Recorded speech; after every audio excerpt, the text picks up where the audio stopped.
Are reacting to the released crime statistics for the period April 1st to June 30th. They indicate a slight decrease in murder and sexual offences, but unfortunately cases of attempted murder have spiked. Criminologist Guy Lamb joins us now with his take. A very good afternoon, Guy. Welcome to All Angles on this Friday. A slight decrease is nothing to celebrate, says the minister. What is your reaction?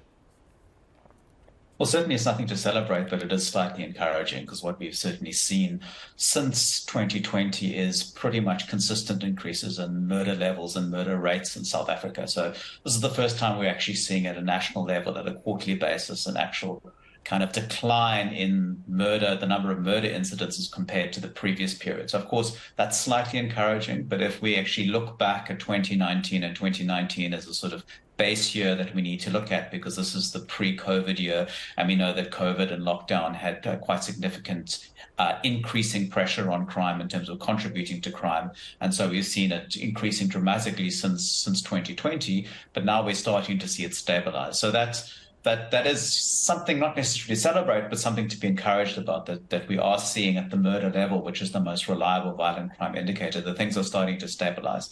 And of course, if we dig down into that, we can see certain provinces that there have been improvements. I mean, the Western Cape is a bit of a standout here. If we look at 2019 compared to now, that there has been, a significant reduction. I think it's around sort of 17% reduction in the murder rate since 2019. So that's encouraging, certainly for the Western Cape, which has always been high up there with the murder levels and murder rates. So certainly it seems the authorities are getting on top of things. But if we look at places like the Northern Cape, which has seen an 11% increase in murder, and also in Mpumalanga are also seeing increases in murder. So that's a bit worrying. But for me, also pointed out in some of the headlines was around, increases in the murder of women. So it's typically younger men who are the victims of murder, but we're seeing increasingly women being targeted, and children. I mean, it was more than a 20% increase in the murder of children compared to the same period of last year. So this is, something that we need to be really worried about. Encouraging things, it seems as though the police are prioritizing firearms and illegal firearms. We have seen increases in cases, and it seems to be paying off. It seems to be making a contribution, especially in the Western Cape, where we've seen reductions in murder there. So before we, hadn't seen the police as active in this area, and as I say, murder is predominantly the result of firearm use. So that's really good to see that kind of dynamic. But of course, there are some worrying trends, especially around attempted murder across the board. Very high levels of attempted murders against women, against children as well. So, for example, attempted murder of women went up by 25%, but children it went up by just over 15%. So that's also something we really need to be worried about and concerned about. But, going back to it, they did, the authorities seem to be having some sort of stabilization effect on crime, but we need to really emphasize that it's at elevated levels still. So there's a lot of work that still needs to be done.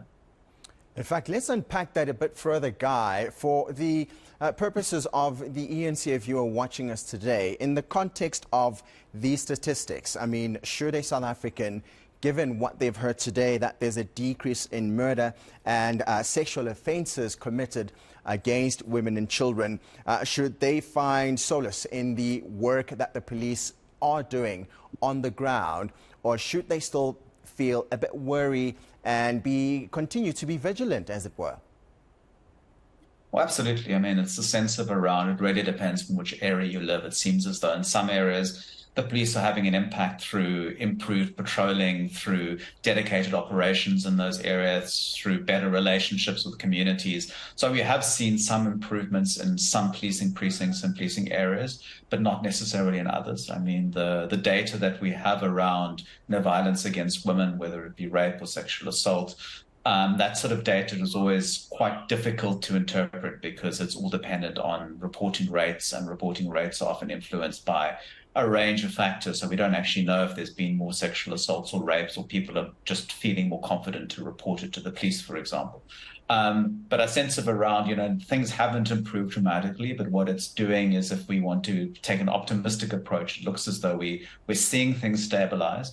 And obviously it means that the police need to continue their energies, continuing their focus on trying to bring down crime levels. And in that way, we can maybe start to see improvements in safeties across the board for most South Africans. And let's talk about the home invasions, which the minister said they've also decreased somewhat. These are theft to property, as it were, and things like carjackings have also decreased. I mean, this is only in the period from the 1st of April, and we need to stress this, to the 30th of June.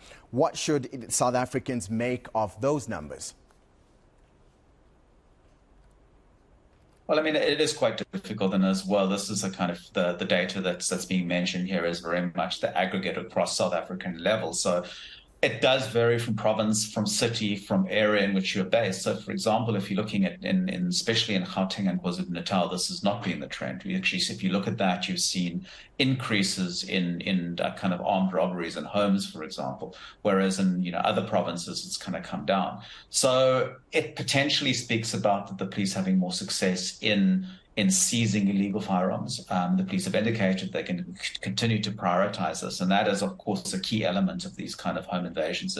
If criminals have access to firearms, then they're likely to use them in the context of home invasions, or likely to be encouraged to engage in home invasions. So I think we can kind of take some positive lessons from it to say in areas police have been having an impact on this, but still looking at certain provinces, especially Gauteng and KZN, there's still a lot of work to do from the police.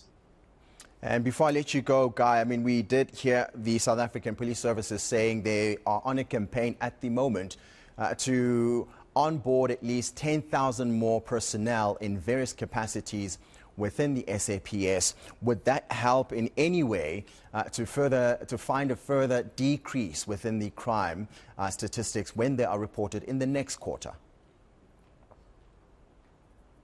I mean, it really does depend on, in terms of reporting in the next quarter, when they report that, that's going to be the period of sort of July to September.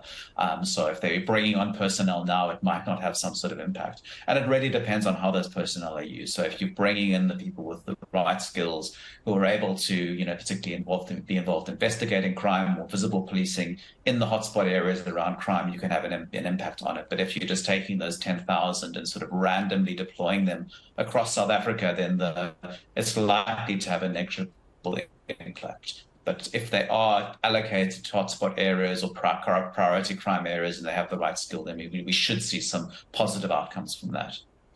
Guy, thank you so much for your time this afternoon here on All Angles. That's criminologist Guy Lamb.